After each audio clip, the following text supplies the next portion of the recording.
Thank you for staying tuned to News Make Alive and our episode on rape, masculine or feminine gender. I believe we have our first caller online. Good evening. Thank you for calling News Make Alive. Good evening. Laura. Hi. Is that a cat I'm hearing there? Hello. Are you getting a cat noise there? I think you're the culprit on that one tonight. Because I can't figure that my TV is that loud. I don't think it is. Can you hear me? Yes, I can hear you. Laura, I wanted to be the first caller this evening. First of all, to really congratulate you on your courage. Thank you. This is the first time I've seen anything even close to this on local TV. I cannot think of any other show host, a woman in particular, who would have the courage to put on a show like this. I also want to congratulate you in the way you have presented this. I mean, I was fascinated. I didn't know Lemon had written a book. I didn't know that, so that's one thing I found out. But I'm kind of lost for words, really. It's totally, it blew my mind. I mean, how well you've handled this. It is a very, very delicate subject. Boys are abused, and St. Lucia knows that. They whisper about it. It's like the whole thing with the pedophile priest. We have known all these things all along for years and years, and we've covered up as much as the church itself has covered up. I'm talking about regular people covering it up, mothers covering up the fact that their sons were victims. And, we wonder why we in St. Lucia are in such a mess, because you don't know where to turn to solve our problems. Many of our problems are invisible. Many of our problems reside in the hearts of people walking around with resentment, full of resentment, and they explode with murderous acts, rapes, and all kinds of devious behavior. And we don't want to talk about that. We only want to talk about politicians, or we want to talk about things that are safe, or the fires that these days, let's talk about nothing but the fires. As if it's new, and nobody even wants to talk about perhaps those fires were set. I heard you asking the question that we've never heard the result of investigations into those fires. We don't have any results of investigations into anything, but we don't talk about it. So victims of the fires, victims of abuse, sexual abuse, victims are all ticking time bombs, and we can't see it. And believe you me, I'm looking forward to my show tomorrow evening, because I want to drive home the point that crime has arrived at a stage where it's beyond our resources. Actually, that hit me, Laura, doing those stories and investigating the stories about the medical schools and so on. I tell you, what I have discovered, the extent of corruption in this country, politicians, police officers, etc. It is beyond our resources. All I can do in my case is to present all I have and let St. Lucia decide what it's going to do about that, what the government is going to do about that, what the government is going to do. I mean, I don't want to switch up your subject, but can you imagine that 2 policemen, that's all we have, dealing with this massive problem of Lamberts and the other MU, and which have uncovered a whole bunch of other things. But I'm not really to get back to your surprised, topic now, I don't want to get off your topic. It will be very interesting, because I couldn't believe the kind of calls you had last time, because you touched a nerve among women. But women have always had more guts than us men. We're a bunch of cowards and weaklings, and women have always had more guts. That's why they come out, and women can bear those problems much better than we can. A woman might turn into herself. She might not be such a hot mother, but she tries, whatever. We turn murderous. We turn murderous. Women don't go killing people, though they have been abused. Women spend their whole lives getting abused day in, day out, by husbands, by boyfriends, by the system, everything. And they still are responsible for the balance, I mean the equilibrium of the country. So, I could stay on all night. I wish I were your guest tonight. This is a subject that needs to be exposed. We need to breathe, exhale, because it is very, very deep in the society. It's taboo. Russell Lake is about the only one who has come close, and as I said, taboo. I remembered Russell to touch on some of those subjects, but that didn't last very long. I want to congratulate you again. Thank you. I hope you get calls, though I don't think you will.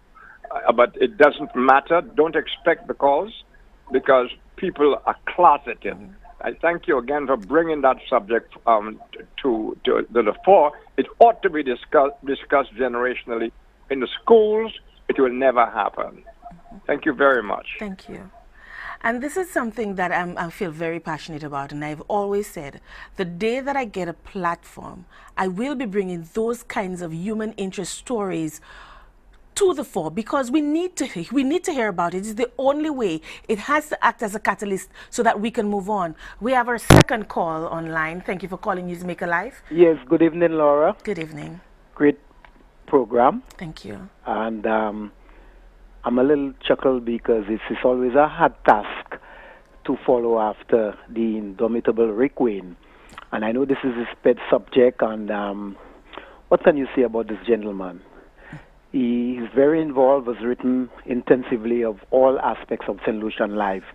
Definitely. And I want to commend you tonight as well. Thank you. For having the courage to have a topic like this. And I think, as Rick said, Russell Lake had a program, but that as well, but it did not go on long, because of the way our society and what is sickening in this country, Laura, is that the things that we need to discuss, sometimes we chicken out of it. And I'm not in that masculine and feminine thing, because a lot of people hide behind closed doors, and who's straight and who's narrow and who's crooked. But the crux of the matter is that we are breeding monsters, and I think you put it so rightly that when you alluded that the way women has been brought up. And it's typical, because I'm going to an alley where I may familiar with. You see, when adversity comes, there's a problem with a man. Most times we chicken out. Our ego is as big as a watermelon. And I think it all boils to our edification, because when you were growing up, your parents would, as boys, tell you don't cry, and if you cry or if you show that emotion, weakens you. That they will make you feel that you are sissy. That's right. And it is sad, and even the way, and even in no one wants to touch it, and I'm happy that you have the platform tonight, and I am saying that, for instance, we have had that proliferation of crime and whatever, and what has happened in the last 10 years or so is the amount of our young women who has been involved in that, so to speak, because I remember growing up that to go through a young lady, she was properly covered. You had to go in all the dictionary and look for words and write and listen to those music to seduce her. But now it seems to be different, because you see them on the buses and the way they dress, and then what has happened that with all those gangsters, that most times you see our young female in it. But suffice to say that the statistics don't prove it, because when you look around at Borderley, I mean, it's a place that I'm familiar with, when you look at Borderley and the amount of young men, who's just there and just there, compared to the women, And I think it has also dampened on our society because there is a saying that says that, Laura, behind every successful man, there is a woman, and reality has proven that. And when you do not have that kind of support, you know, these things would come through. But I know that sometimes we too ashamed, we too chicken out to come out and speak about it. Of course, you know, men have been abused, and abuse does not mean that, you know, there's what you call emotional abuse. There's what you call financial abuse, and men. It happens in both genders. But you see, that is why our men have to speak up. It's not just about providing for your family or providing, and when I say providing, I'm talking about superficial provisions, monetary provisions. Sometimes our men need to stand up and rise up and be counted. And there's nothing shameful about some monster having taken your free will away from you when they should have been protecting it. There's nothing wrong with standing up and saying, hey, I have been raped. I was raped when I was 4 years old. I was raped when I was 10 years old. I was raped. I was taken against my will.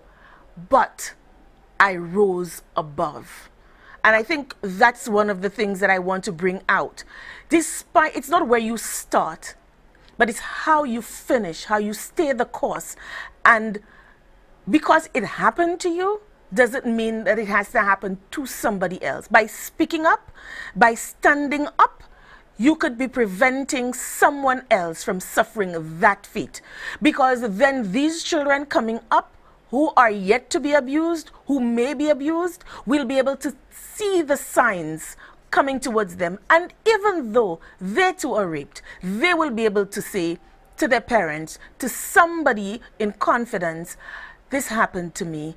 This monster did this to me. I want him caught. I want him prosecuted. I want him to go to jail for what he did. Because failing to do so means that that person is free to do it to somebody else. And the culture of rape continues. It is nobody's fault, regardless of how they were dressed, regardless of the vulnerability of the situation that they find themselves in at the time, male, female, boy, girl, man, woman, nobody, absolutely nobody deserves to be raped. Yeah, excellent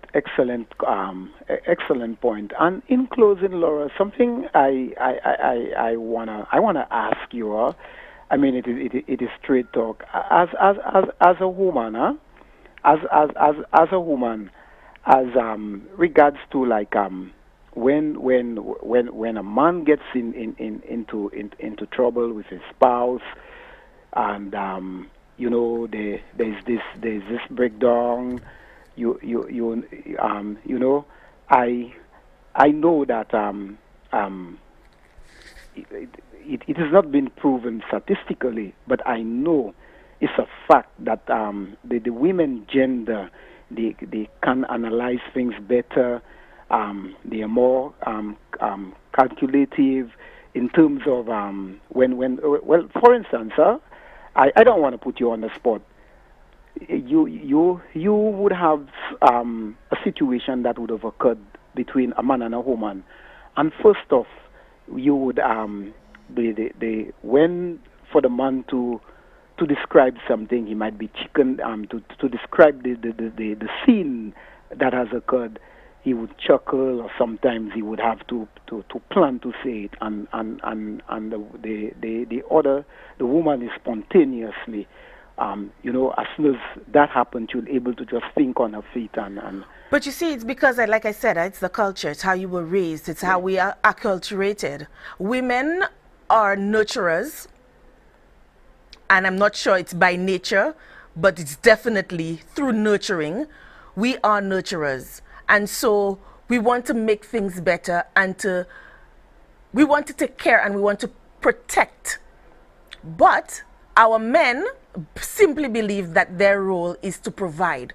And so when they're hurting and when they need comfort, they don't know how to ask for it. And sometimes the burden falls on us women to be able to see that and to be able to provide that protection which our male counterparts are unable to provide at that point. I want to thank you so much for your call. I think you really spoke a lot about some of the issues that are facing men. We have another call. Thank you for calling Newsmaker Live. Hi, good night to you, Laura. Good night, sir. I have to say, great show, like, thank you. Great show, Laura. But I just want to just touch on the last show you had about rape. There was a few callers which called, and you could have heard the emotion and the tears coming from their eyes. And by listening to you here tonight, I can see there are some people still at their home with tears in their eyes after listening to you. But I just have a little concern, Laura. I think such deep stories and such shows, it would have been wonderful so that you can have a counselor on the show so persons can call and that share will soon come. And that will soon come. Remember earlier in the show, I said this is sort of like a teaser because remember, my guest had an emergency and we couldn't have anybody on tonight. You know, with the 11th hour, it's very difficult, especially with this show of this nature, to have somebody to fill in. But this is a teaser show. The rest of the month, we're hoping that we will be able to continue on that thread. And if we are unable to do a type show like this every week, we will continue into the month of July. This is something that needs to be said, it needs to be addressed one way or another, and I've always promised that should I be given a platform such as this will be the main topic. Human interest stories, things that affect us every day, but that things that people do not want to address, that it's taboo. So definitely we will be having a range of experts coming on board with us to talk about not just counseling, but avenues open to persons who have been so raped or violated. We will be having legal minds with us to let persons who have been raped know what are the legal recourses, because a lot of the times they don't know. Men, I'm certainly sure one of the reasons why they have not come out in the past is because they believe that the law has not been changed to favor them, because prior to, I think it was 2004, I think the last time that law was written prior to this last criminal code was in 1952, and the law has stated or described rape as forced sexual relations by a man to a woman. So it was a man and female thing. There was no male on male rape. So rape, the gender of rape was feminine in nature. And even today, by the very nature of the persons who come out, it's still very much so. But I firmly believe that it is because a lot of us are not aware. As I said earlier, there was a lawyer who was actually saying today that men cannot be raped, according to the law. And I am looking forward for when you'll have such guests, because it's a show that I think that when such guests is on the show, it will help to change person's life and turn people's lives around. So I just feel such deep topics and such topics we will need persons to come on. So I'm looking forward for that day so that persons can call and can get help by your show, especially in stories of that nature when they have been affected in such manner. So I just want to commend you, Laura, and continue doing the job that you're doing in such topics and such shows. Thank you very much. Have a good night. Thank you so much, you too. And I thank you for your advice and your comments. We will definitely be taking it into consideration. We have another call online. Thank you for calling Newsmaker Live. Hi, good night. Good night. I was listening to the gentleman before, and I quite agree with what he was saying. Just when I heard your show, I think it was 2 weeks ago, when you were speaking about women being raped, and those women were calling, I was saying to myself, but there's nobody that you can refer those people to or, a counselor that could speak to, because they're hurting and they're calling to express themselves, but yet still they have no avenue. That, even if I was raped, I wouldn't call the show and say that, because what happens after that, when I call and I say that, then okay, I said it to the world, but nothing happens. I don't get any counseling. I don't get any closure. So I'm calling to agree for that caller saying, and I really think it's something that should be done, not too far in the near future, but as soon as possible, because these people do need counseling, need some help. And if we as citizens can come together and do something about it, I think that would be a very good thing. Most definitely. And I will work on that. Thank you so much for your comments. Okay. Do we have another call? Not as yet. But there's something that I want to let you. We have another call. Thank you for calling Newsmaker Live. Hello? Yes. Yes, good night. Thank you for calling Newsmaker Live. Hello. Yes, sir. Good night. Good night, Laura, sir. Yes.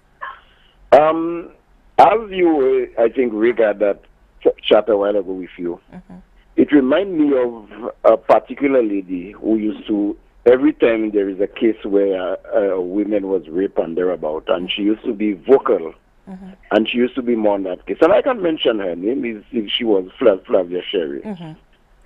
And even at one time, Virginia Albert Poyot, she, I think, for me, she's an educator or thereabout. And all of a sudden, to me, those women have disappeared.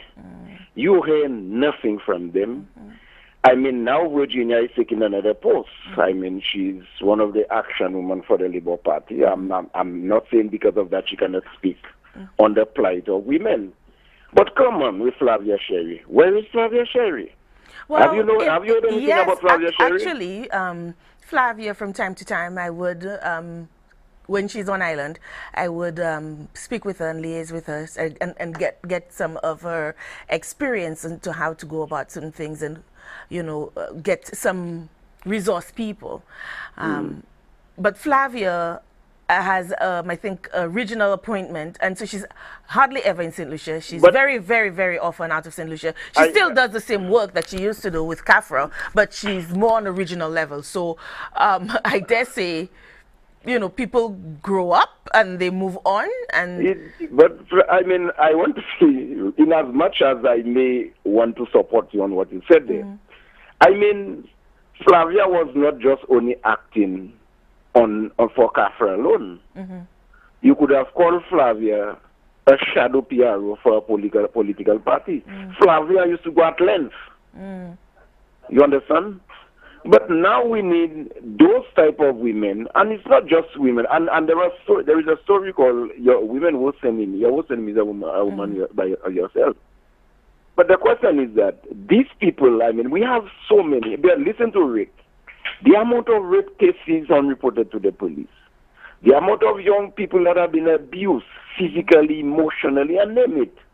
And you have those people hiding, and I will use the word, say, they are hiding behind closet and not speaking out like people like you will do. You understand? So, the hypocrite that's in society today, and people taking a particular stand and saying, not me and this job, I doesn't want to do this, and if I said that, and blah, blah, blah, why I might damage the party too. And these are the type of hypocrite that I don't support. When something is not good in society, regardless who do it, we must speak against it. We can report to the police when those things happen. Do not hold it secret. I mean, it is bad, and it is bad, and it is just bad. But I know Flavia at one time, there was a time that I was told she was even a candidate, a caretaker candidate. And she was going at length with everything. Well, and now that she has been disappeared, and I will criticize her, because this is, there was one time I took Flavia to task, you know, and she totally, because the damage that she wanted to do, it was both, on one side on women, but it was politically motivated. Well, she finally did exactly what she wanted to do, and now she disappears from the face of St. Lucia right now. She has taken her post far abroad. Fair enough. She have achieved her goal. Thank you. You're welcome, sir. I cannot speak to what the gentleman was saying. I cannot condone that. But I do know that Flavia has done a tremendous amount of work in St. Lucia with regard to abused children, particularly abused girls, victims of incest and rape and that kind of thing. So I applaud her for the things that she has done. But like I said, people move on. Thank you for calling Newsmaker Live. We have another call online. Good night, Miss Jappe. How you doing? I'm fine, thank you. How are you? I'm fine. Okay, this is Zachary Hippolyte, First Officer of the Royal Residential Police Force. First of all, I'd like to say this is a very entertaining and informative show. Thank you. And in light of the subject, I just thought it my duty to inform St. Lucia of what the law states when it comes to the offense of rape. Right, please tell us. So I'm reading from the Criminal Code of St. Lucia, Revised Edition 2008. Section 123, entitled Rape, subsection 1 states, any person who has sexual intercourse with another, subsection A, without the consent of that other, or B, without believing that the other consents to such intercourse, or is reckless as to whether the other person consents or not, commits the offense of rape and is liable on conviction, on indictment, to imprisonment for life. I wish to continue to subsection 3, which states, a husband commits the offense of rape where he has sexual intercourse with his wife without her consent by force, fear, or the use of a drug or thing with intent to stupefy or overpower her, where there is in existence in relation to them a decree nisi or of divorce or nullity granted under the Divorce Act, B, a decree of judicial separation granted under the Civil Code, C, a separation agreement or where the parties are in fact separated, or D, a peace binding order or an order for the husband not to molest his wife or have sexual intercourse with her, including a protection order from the family court. And here's two more interesting subsections, Laura. Subsection 4 says, the provisions of subsections 3 apply with the necessary modifications to a wife who commits the offense of rape. And subsection 5 states, a husband or wife who commits the offense of rape is liable on conviction to imprisonment for 14 years. And the last subsection states, a person under the age of 12 years is deemed incapable of committing the offense of rape. I am very happy that you called, because into Ali, I was trying to, I have the copy of the criminal code, and I was trying to get to that. The particular section, yes, okay. to what you just read, exactly what you just read. So I'm very grateful that you called. What I want, and I was hoping that a police officer or a lawyer or somebody who knows better than I do would call. And there's one question that I want to ask as it pertains to spousal rape. It makes mention of all the situations, whether it's separation, divorce, going through that separation, but doesn't make mention of a husband and a wife who have normal relations. So, for instance, you and I are married. I come home, or during the course of the day, I have cause to believe that you're cheating on me. So I come home and I'm mulling over this and I'm thinking about it. I am angry. I do not want to have any sexual relations with you, but you come home as a horny dog and you want to have sexual relations with me, but I say no, emphatically.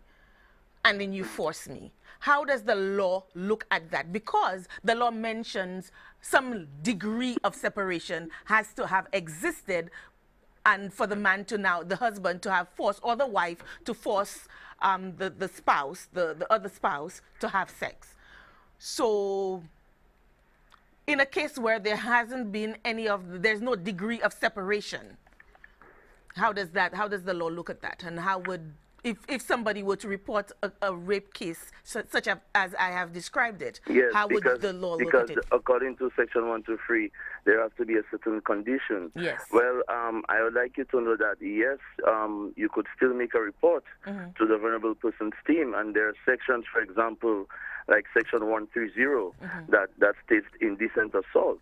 Right. Okay, depending on the circumstance, depending on the facts of the matter, the investigators will eventually arrive at a conclusion as to which section of the law that can apply. But you are so correct. Section 123 actually gives certain conditions in terms of where a husband can actually rape his wife, and we're talking about certain nullity granted under the Divorce Act, the Decree Nicey, and judicial separation, etc. But if, like you said, these certain conditions don't exist, and what you just said they actually happened, then yes, the wife can still make a report to the police, and there are other sections that we could look forward to, for example, indecent assault. Thank you so much. I needed clarification on that, because when I read it, as you were going through it, I was just flipping through the section that you were reading from. So I'm very glad that I didn't have to read it, and that an officer of the law read it to us and explained that. And you mentioned a special victims unit. Vulnerable persons team. Yes, vulnerable persons team. Yes, can you tell our listeners a little bit more about that and how they can contact that team? Oh, definitely. Well, the vulnerable persons team, this is a unit within the Royal Central Police Force. These police officers they're trained. They handle cases of such matters in terms of rape or indecent assault. So when it comes to minors being sexually assaulted, and they specifically train, especially just to handle these type of cases. So whenever someone makes a report, especially, let's say, for example, to the Criminal Investigations Department, they would be referred to the vulnerable persons team. So they don't have to go directly to them. They can just make a regular report, and the investigating officer report to any police officer, any police station, okay? And upon the report that you have been given, the report that you have made to the police or whatever station, you shall be referred to the vulnerable persons team for further investigations. Like I said, these officers, they're highly trained. They're also very confidential, okay, and they're totally equipped to handle cases of such a matter. For example, like rape, indecent assault, indecent act, and all these type of matters. Having sex with a minor between the ages of 12 or 16 or below the ages of 12, the vulnerable persons team are properly equipped to handle such matters. And I'm glad you mentioned the aspect of confidentiality, because you would expect, because of the sensitivity of the nature of these acts, and the society that we're living in, that it would be confidentiality would be a big thing. Can you tell us a little bit about the persons who man that team? Are there both female and males, or are there just males, or do you have a choice as the victim as to who investigates your case? Because some people may be a little bit more comfortable, especially if it's a female, having been raped by a man. They would probably feel more comfortable, and even a man may want to be go to a woman, considering that another man may, you know the society that we live in. Can you tell us a little bit about the composition of that team? Yes, the team is made up of both male and female officers, because especially for the very reason that you just said, we have male victims who would not be comfortable speaking to a female officer. Likewise, we have female victims who will not be comfortable speaking to a male officer. So the team is definitely made up of male and female officers. And like I said, they take confidentiality to a heart, because we all know the serious nature. And most of our victims, Laura, Michelle Pierre. That's okay, okay, Laura, it's fine. Well, you know the training in me. I have to be formal. That's okay. We know sometimes they feel embarrassed, okay? And most times they don't really want the public or even the next door neighbor to know what has happened to them. But I'm employing solutions. Victims out there, persons who probably may feel that there's not a place that he could turn to, that there is a unit, the vulnerable persons team. Like I said, they're properly trained, they're properly equipped, they believe in confidentiality, and they could handle your matter with the utmost professionalism. One more question before you leave. What about juveniles, young persons under the age of 15, I think you said? Or 16, under the age of 16? Yes. Who have been their victims, and especially when they've been victimized by a family member, a father, a mother, an uncle, and maybe they don't feel comfortable reporting it to their parents. Can that minor come to you? And if they do come to you, what is the procedure for, what's the process for following up on that? Well, if a minor comes to a police officer and makes such a report, at the end of the day, the police officer must, as soon as possible, if the parent, if the person, the minor is not reporting, is the parent, must inform the parent or some legal guardian. Or we could also employ the services of the justice of the peace. You could also have some responsible guardian, like a teacher, a priest, any individual like that. But when it comes to a minor, there must be an independent adult there when the police officer is either recording a statement or interviewing the minor. There must be another individual. So the first thing is not to take the statement, but to find a legal guardian outside of the perpetrator, him or herself, and failure to do so, next of kin would be a justice of the peace. And then that child, would you send that child back home though? Sorry? Would you send that child back home? Or is there a place that you could put that child for protective custody? Well, definitely. Well, then again, this is where we now we have to get the services, the social services, and the family court involved when it comes to, for example, let's say the perpetrator, the person being accused, might be the mother or the father. The police on their own, we cannot just keep that minor. This is where the courts or the family court or social services have to be contacted, and then they will take the next step in ensuring as to where this minor could be, whether at another relative or some other individual, where this minor will feel comfortable and safe. What is the time frame between the time that a child first approaches a police officer to the time that that child is found a home where they can get some respite and they can feel safe?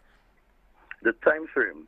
Do you have an approximation? Because I couldn't imagine, I come to you, I'm 13 years old or 12 years old. I have mustered my courage to come to you and say to you, officer, I have been raped by my father.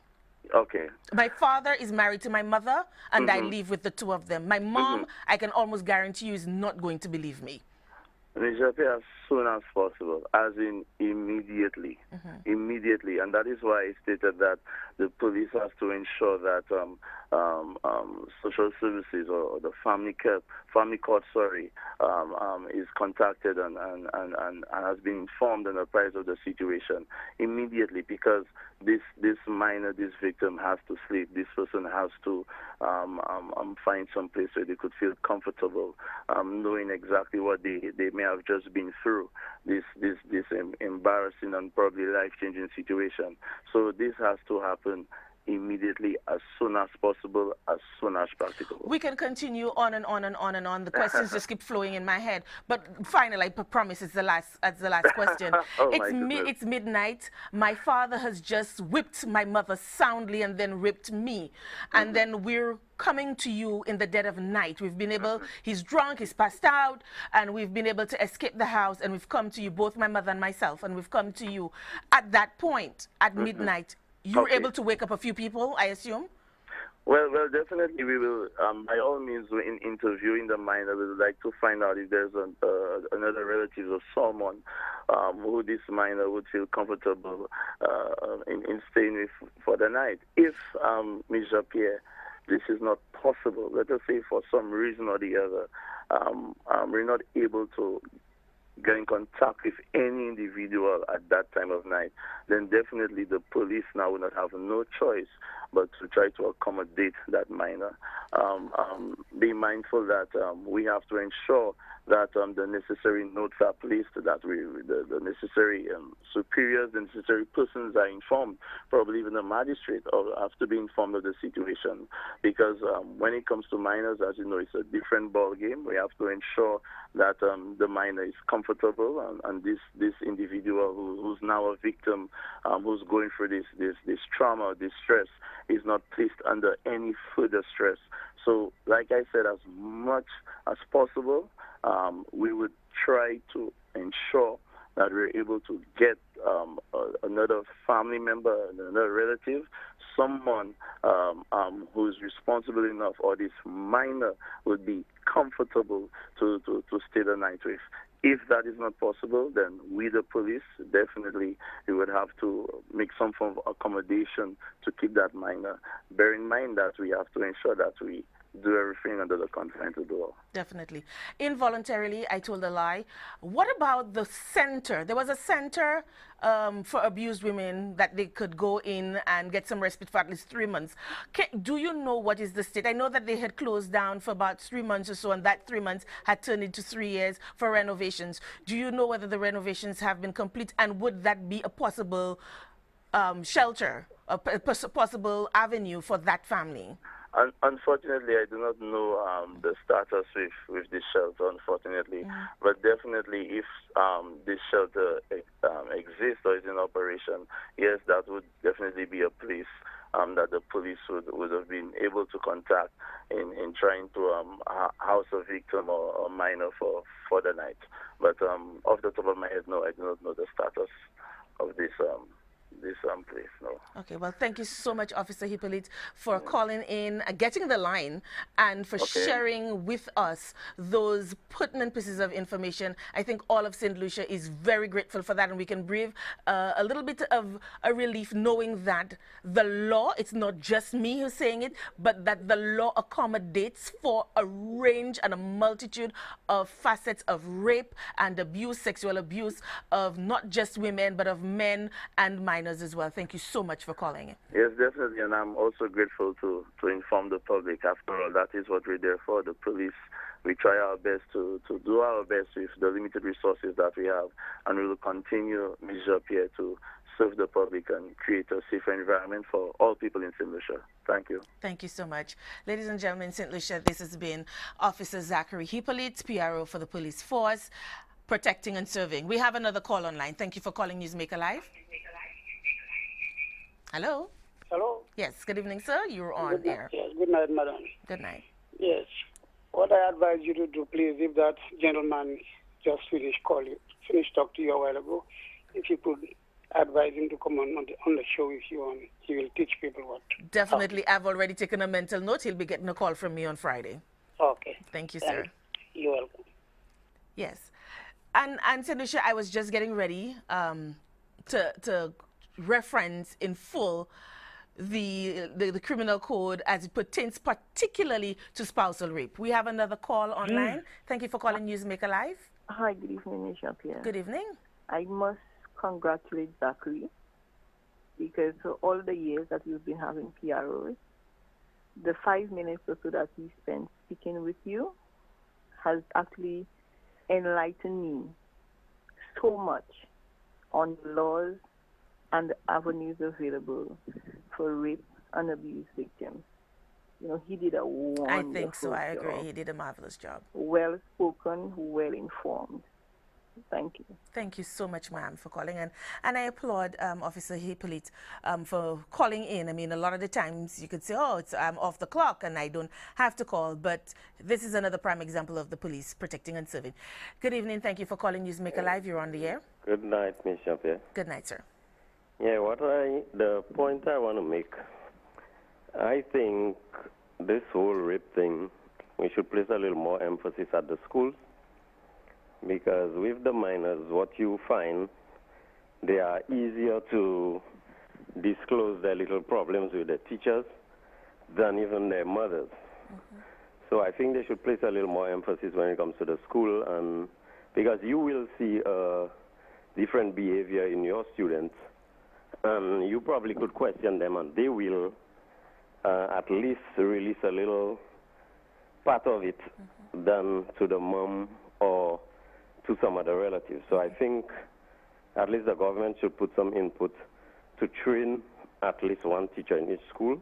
Definitely. And that's the key. Huh?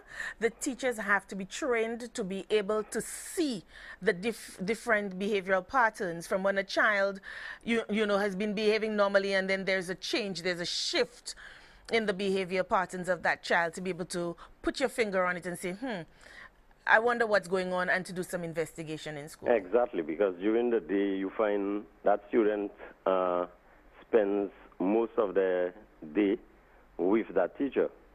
When they come home, is to do their homework, so they don't have the time. They spend 8 hours at school. They spend more time with the teachers Exactly. than they do with their parents when, you know, they're not on summer vacation. Exactly. So it's very important for the teachers at the school, you're quite right, to be able to recognize the signs of abuse in a child and to be able to act upon it. Because, like I said, they spend more time at school than they do at home. The time that they spend at home is basically, like, as you said, homework and then bed. Yeah. Also, I'd like to touch base on the male part of the raping a male with the minors. Yeah, I'd like to touch that. With a female, you will find that is a normal thing to go from a man goes with a woman, so it does not appear that bad after the rape is being at least reported. But with a male, you find that it is not normal to go man to man. So you will be probably branded as a homo. So because of that, you find a lot of people don't report it, because you will be watching the public as, okay, a rape victim, that is one. And number two, maybe other people will point fingers at you, watching you as a homosexual. So you have to deal with two different issues. Yes, particularly too when you have survivors of rape, men who have survived rape, tell you that they battled homosexuality, and that is a whole other ballgame. We're not even going to touch too much on that, because that's a whole, is it lifestyle versus nurturing or biology, but you know, it's quite difficult for persons who relate to heterosexuality and have survived rape to come out and say, I've been raped. Because especially if you do not pick up that lifestyle afterwards, you try to go back to your normal life, and you'll be battling with it because people watching you on the streets and they probably throw remarks at you and stuff like that. So I think this is one of the reasons why a lot of the rape in the male gender is not really exposed or reported. That was my take. Thank you so much. Thank you so much for your contribution. You're welcome. We appreciate that. And he's right. The rape culture does not just extend to females. It extends to the male as well. We have another call online. Thank you for calling. This is Newsmaker Live. Hi, good night. I must say I'm very impressed with the officer who just called a while ago, Officer Hippolyte. I think he's doing a very good job, and he needs to continue what he's doing. Have a good night. Thank you. Thank you. I hope Officer Hippolyte is hearing this, and he can take some comfort in knowing that his job or whatever he's doing is appreciated. And we appreciate the fact that he called to enlighten us and to give more impetus to the topic this evening. Thank you for calling Newsmaker Live. You're on air. Hello. Good evening. Thank you for calling Newsmaker Live. Okay, we have to kill this call because the feedback is terrible. Hello? Can you turn down the volume of your television, please? Yes. Thank you. Hello? Yes, sir.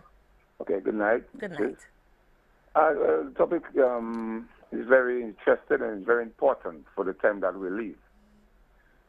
By listening to different callers and the officer himself, you question the officer as though he's a lawyer. Okay? Well, he's not a lawyer, but he is the next best thing. I said you question him as though he's a lawyer. Oh, as if I were. Yeah. Sorry. When you have those rape cases, yes, it is the duty of the officers to reach on the stage of action or complain to him, but at the courthouse, it's a totally different thing. All right? When you're dealing with lawyers and judges and magistrates, they look at things differently as the police look at it differently. All right? Okay? It's also, that's why it ends up very technically. What I want to discuss tonight is about the wife and the husband. That's very important. Yes. When two people, well, I will give you the society as you discussed a while ago. We discussed the society a while ago. Society says that two married people can rape each other. That's the society. The law says so. That's the law of the land says so. Yes. Society means that. But the law of God don't say so. A husband cannot rape his wife. And a wife cannot rape her husband when come to married couple. That's the scripture. The scripture is higher than the thoughts of man. Because without the scripture, man will not put out the law that they want to suit the carnal mind. Okay? Listen carefully. I'm listening. When two people are married, they are bound to each other's law. There's a law that governs the two of them where God is concerned. And you can prove that and make any pastor prove that to you. All right? So a man supposed to, a man's wife supposed to give him sex when he needs it. Sir, I'm going to cut you off. I'm going to cut you right there. A man's wife does not, is a man's wife, and that's what I said, a man's wife does not have to submit sexually to her husband if the time, do you know that it is only human beings, we are the only species that have sex just because. Let me explain, because without explaining you cannot understand where I'm coming from. Okay, explain. Okay. Maybe I'm a little too fast to understand you. To be swift to hear and slow to speak.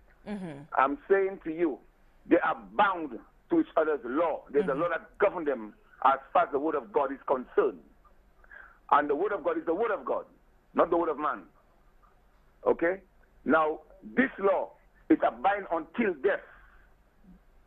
Okay? Do them part. So they're divorced. So they're divorced. So they're divorced, and the man can still come and command sex from his.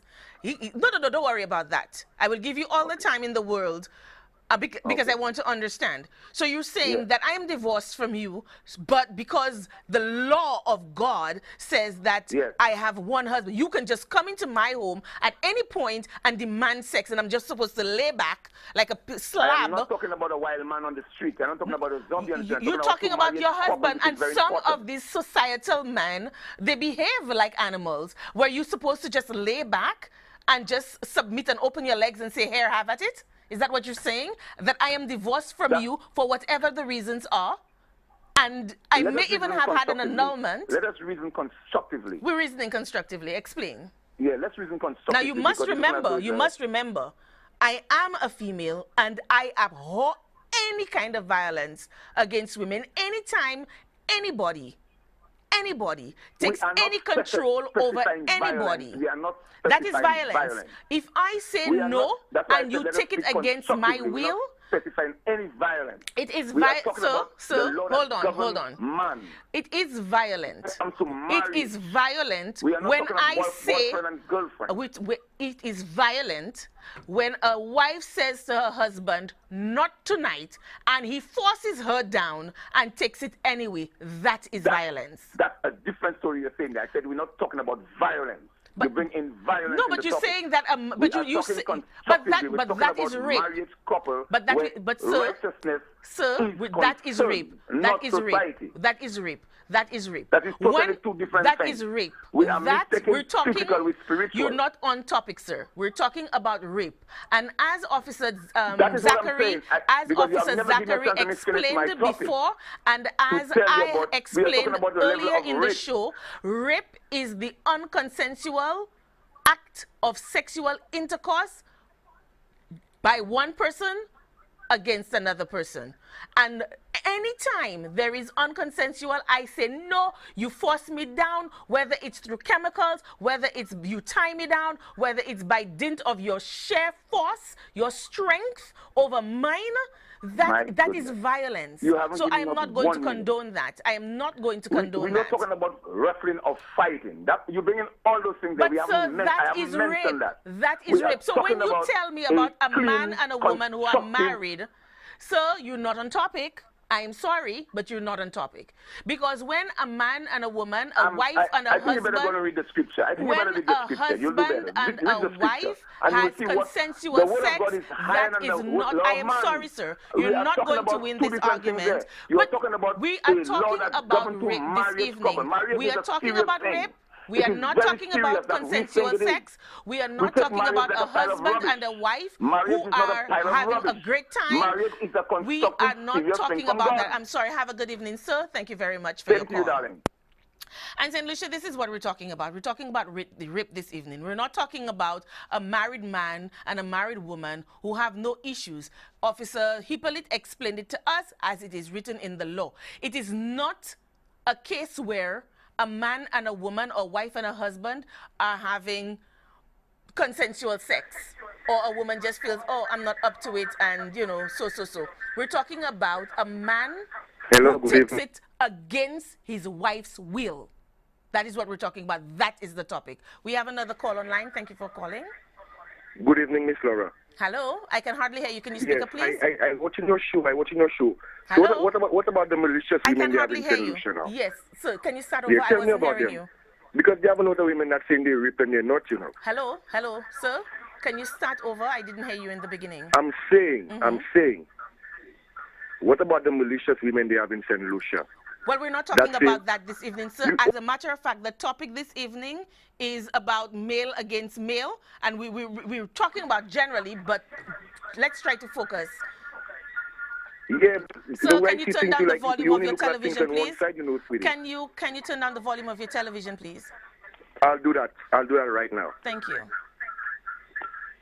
Can you hear me now? I can hear you much better. Thank you. Yeah, I'm listening to your show, and like I see the one-sided thing that's going on, you know, because right now I have a rape case going on in court, you know, for 5 years now. You know what I'm saying? And a girl said I raped her because because I couldn't buy her fucking carnival costume. Hello, I'm sorry, mind the language. I'm sorry. St. Lucia, let's not degenerate. Couple weeks ago, we had a show and we were focusing on rape against women. Tonight, we're focusing on rape against men. Okay? We dealt with rape against women. We dealt with the maliciousness and all of that. And we're saying that it's not something that is as common as some people would make it seem. I don't condone rape against women. My question is, what about the women who are saying they are raped and they're not? As you have because I know a number of people, a number of girls in St. Lucia who go out with men, and because the men couldn't give them something, they say they're raped, you know. Then you know what? You know that? Then you know what? Then the men need to be a little more discerning in the choices of women. Likewise, women. I agree to that. So now I think let me tell you something. I will not condone persons degenerating conversation. So I will ask you to be mindful of language, please, sir.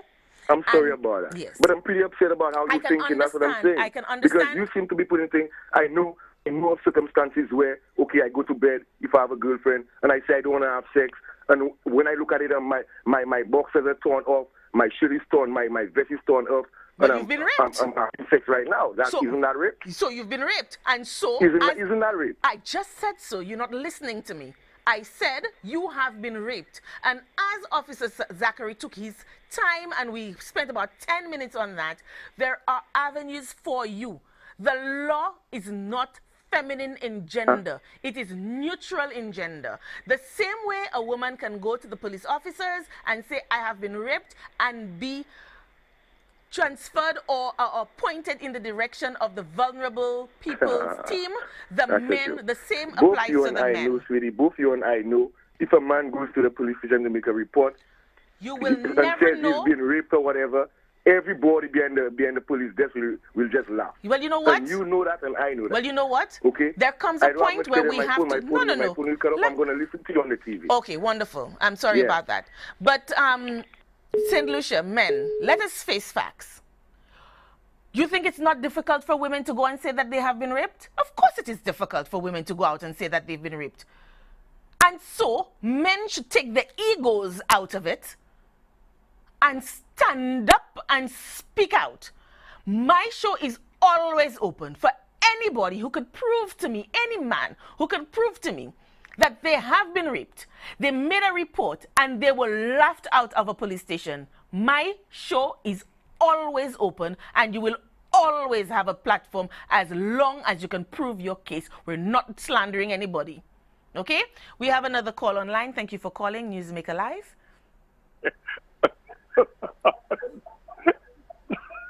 I'm sorry about that, Laura. You can laugh too. I'm not going to. The show, it's funny how it draws. That's what I love about both talk and Newsmaker Live. It draws the humor too. I mean, that gentleman there a while ago who was talking about God's law. That's fine. They say that in the Middle East as well. They chop people's heads off, all kinds of stuff. Sharia or whatever. But we don't have that law here. The only law we have here is on our statute books. So this gentleman who chooses to be godly in terms of taking his woman, I wonder how godly he is in everything else, but he's certainly godly when it comes to taking his woman. Wow. His property. That's the other thing I wanted to draw him, draw to him. She's not a property. But the point is, Laura, if he exercises that right that the Bible apparently gives him, he'll get himself jailed. And he's going to have to die before he gets the kind of justice he's talking about. Because we don't have those kind of laws. The only laws we have that say you can't take a woman against her will. True. So whatever book he has that says you can, well, he'll have to go before a particular court to get the justice he wants. Yes. But Rick, try not to laugh. I know that it sounds absurd, but then just listen to the last caller who just said, oh, he's not going to go to report. Him being raped for fear of being laughed at. That's true. But that is true, though. Yes. Can you imagine any guy going to the police station and saying, look at those rapes? But then they cannot fault anybody for not standing up and speaking out, Rick. So what? Somebody laughs at you. They laugh in your face. What's going to happen? All right, let's put it another way. Are you going to undo? Is that going to undo the rape? Okay, Ms. Jean-Pierre, let us say a woman goes to the police and she has all the signs she's been raped, and the police start laughing at her from behind the desk. I expect her to stand up and speak out and demand. Oh my gosh, your feedback is really loud. Kill the cat already. I was told to kill the cat. But what we should be demanding, though, Laura, is that the law takes into account those kind of people who do that. I agree. We have laws so that a man or a woman can go report to somebody that he was laughed at when he came to do this and that. And you have to have, in any event, most jurisdictions outside of this place, the real world, you don't go to any, well, maybe you do, but you aren't expected to do that. You're sent to certain departments, particular reports. Like a woman doesn't come to any constable and say, look, and these are the details and whatnot, because she's already traumatized, and that is taking into account that where she can go and make a proper report and no chance of her being laughed at or treated like a freak or a guy. And these are the shortcomings. As I was telling you a while ago, the world is developing around us at rapid speed, becoming another kind of world. We can't even imagine what 5 years is going to be from now. And we are still stuck with the primitive things of 1964. Our attitudes are pre-60s. Our methods are pre-60s. We still have laws that require looking over, but again, the laws are made by men. And that's why we have to examine who are the men passing laws.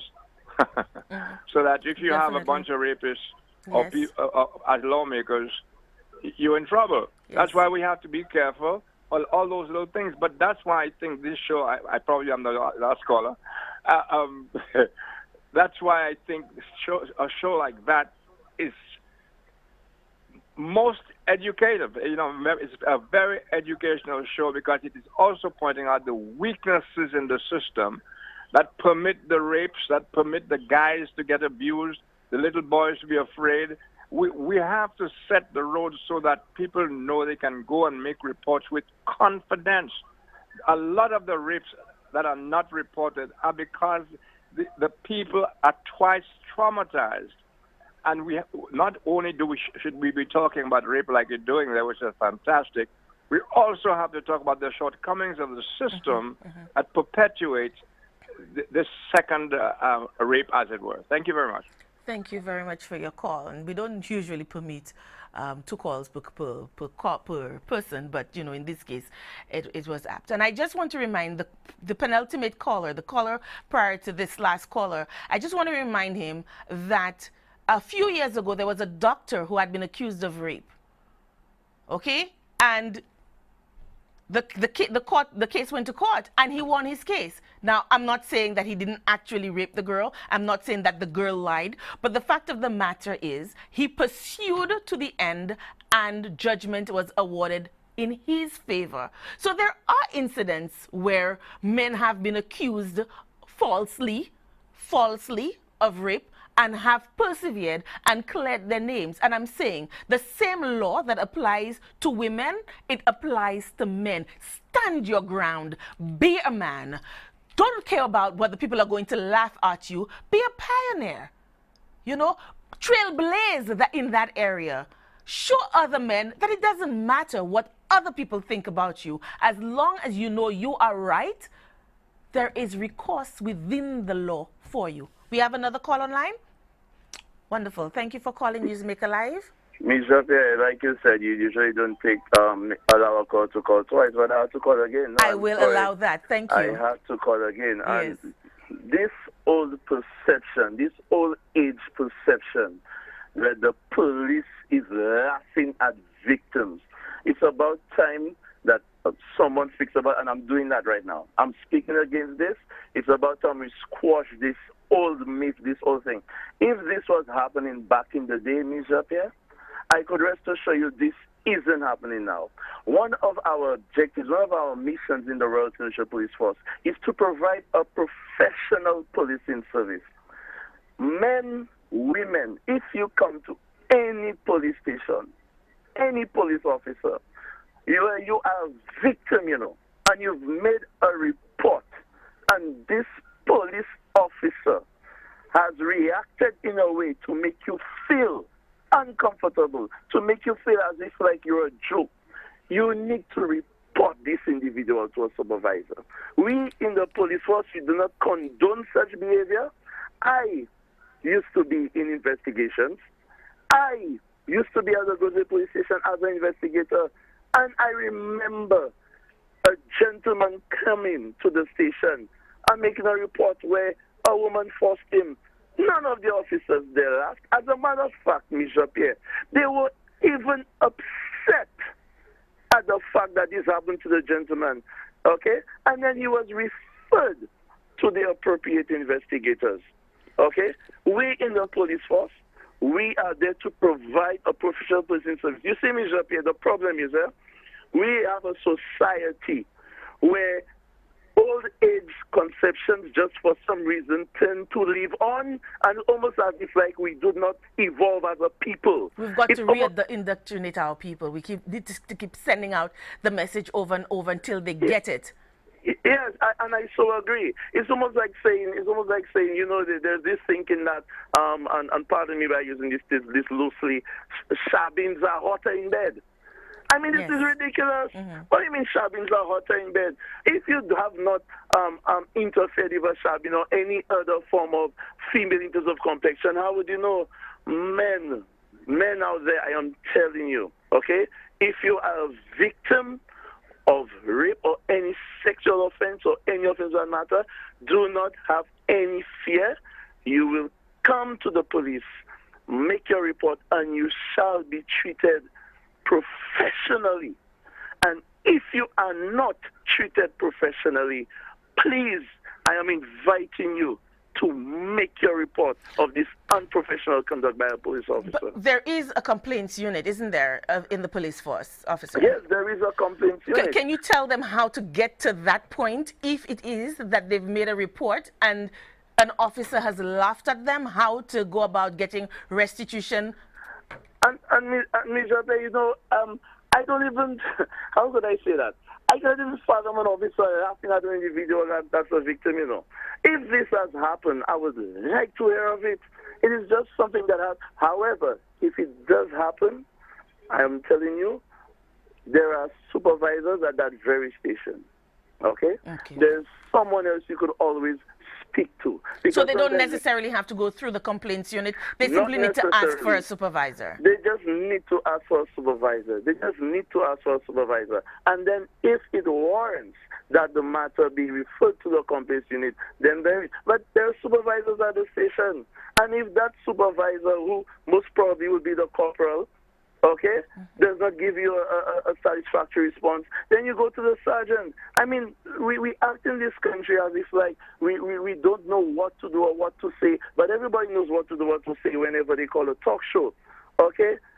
Gentlemen out there, I say again, we in the Royal Central Police Force, we are there to provide a professional policing service. Police officers will not supposed to, shall not laugh at you when you are a victim of such a crime. If that happens, I am asking you to see a supervisor and make your report known.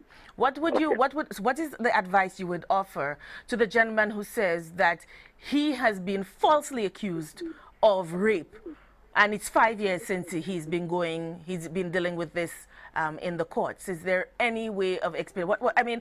What words of advice can you give to him? You know, he seems very irate and and I would be too if I've been falsely accused of a crime. Well, I mean, this is his part of the story. Okay, at the end of the day, the judiciary, like I said, is going through the courts. We need to allow the court to take its process. I'm hoping that he has seek the services of a lawyer. Okay, that's the only advice I could give him. If he has not secured the services of a lawyer, he should. But that is his side of the story. More importantly, he said that a woman once tried to force him to have sexual contact, and then he said he would not go because he believed people would laugh at him. But you know something, Mr. Pierre? All the persons who have said that, have they ever gone to the police and make that report? I'm wondering. I asked the same question, and I'm thinking, how do you know that they will laugh at you if you've never gone? Exactly. Prove me wrong. Prove me wrong. The gentleman who called earlier who said, prove me wrong. Go and make a report tomorrow. Go with your cell phone, your smartphone record. Go and make a report and prove to me and Ms. Pierre that the police laugh at you. Thank you so much, Officer Hippolyte. This is Officer Zachary Hippolyte, PRO of the police force. And I mean, I'm serious. This show, Newsmaker Live on DBS, is always open for cases such as this. If you have had such an experience, please speak out, stand up, because at the end of the day, if you do not speak up and you do not speak out, then that kind of behavior is perpetuated and will go on and on. We're taking our final call. Thank you for calling Newsmaker Live. Hi, good night. Good night, sir. I must admit that I have not been following your program from the beginning, but I was fortunate to hear some of the comments of Officer Zachary, and that from you also relating to rape against men. It's been some time since I've opened the criminal code. I think there have been some amendments, but I'm not sure that I'm aware that as far as the last definition I knew about rape, that a man can actually report that he's been raped. Yes, the criminal code has been amended, and earlier on, not just this last time, but earlier, Officer Zachary called, and he did read directly from the Criminal Code section 123, 123, and he told us what the definition of rape is as of today. And it says that, and I'm just paraphrasing here, that any forced sexual intercourse between two persons, you see, so it could be male or female. Any forced sexual intercourse perpetrated by a person against another person is considered rape.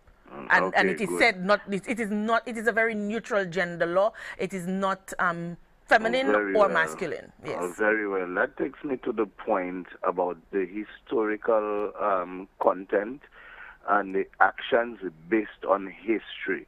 Because it has been something where men, as far as you know, that machoism and that sort of thing, where a man believes that, boy, look, he is the man and he is no act, committed against him could be reported, because if he reports that something like that happens to him and so on, he becomes less of a man, so to speak. And let's not kid. I mean, people within the circles, and I'm not just talking about the police. I'm talking about people within the circles of health and so on, can also, because people who are there comes from the same society that you and I come from. Definitely. And we are still not at the point where people who are responsible, all of them are sensitive enough to handle these things from point A right down to point Z. Somewhere along the line, there will be slip-ups. There will be somebody who will advise you. You know, man, you really think you want to go ahead with that? You really think you should report that? What the girls and them will say, what the this will say, what the that will say. And, a woman gets the support because a woman from time immemorial knows that if there is, that act against you, there is that penetration, there is that thing that has happened to you, it is rape and it is wrong and you need to report it. And so she will get the support and encouragement from her friends, from people within that circle. But I'm not sure that we have been so sensitized and we are so savvy, we are so civilized, and we have turned around and so on so much. And that is specifically in relation to what the law was about rape up to very recently, that a man could not report rape. A man could have reported an act of indecency if a woman, force him down in bed and, there's the same thing that he would force a woman down in bed and do to her, So there is the thing. It is relatively new as far as men are concerned, and there are men who are being battered, there are men who are being abused in all different ways. But since the topic is about rape, and the topic is about men being, forced into sex against their will by another woman, which basically is what we're talking about there when you speak about rape against women, it is something that men have not, up to now, the majority of men are not comfortable, and I am not sure, really, in spite of the changes that you have mentioned concerning the laws, I'm not sure that there is anything that has followed that is serious, that is real about dealing with this thing in our society. You understand what I'm saying? You're very right, sir, because there are even persons within the law confraternity who don't know that the definition of rape has changed within the law books. And if lawyers themselves are not aware of that, I can just imagine. Sensitization is one aspect. The support system, the support services that would make a man feel comfortable to walk in, to do this thing, to know that when you're doing it, by the following day, your name is not around the street corner because of somebody whom you have reported to within the system, or somebody you have told something elsewhere that is like, Monsieur Couillon, Monsieur Marco, Monsieur this, Monsieur that, from Monsieur I report by and so on. What it is beyond just the change of words that makes it worthy, that makes it worth a man's time, and efforts to go and report without going through ridicule, without going through, embarrassment, without going through the things that a man or a woman should never go through when you make that report.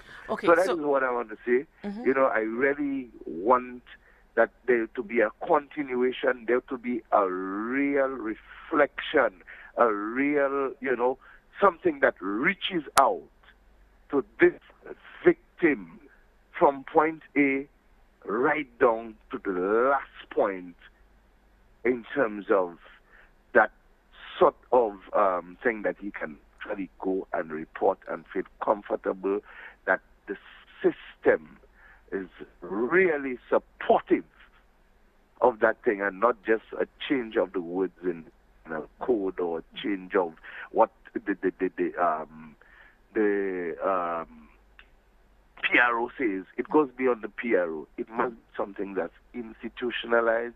It must be something that is across the board, whether you report to the constable, from the constable on the desk or the constable on the street corner that you meet, is so sensitive, is so, concerned, is so trained to deal with it. Okay, so we have to end it here because we're way over time. Right, but thank you so much for your contribution. Okay, and St. Lucia, this is what it's about. A lot of you have asked, who commended the show, the direction of the show, and commended Officer Zachary for coming out and explained a lot to us. But I think the common thread or the consensus is a lot more needs to be done beyond just changing the law books and beyond just knowing for ourselves.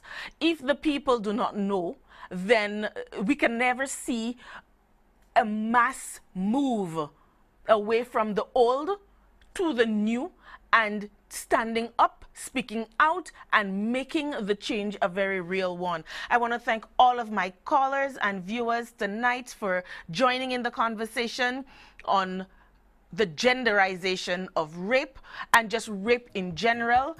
Considering that the laws have changed, it's now a neutral gender law. We will be doing a lot more of this in the coming weeks and months ahead. I want to thank you so much for giving me the courage to continue to do what I'm doing, and we'll see you again next time. Thank you. Good night.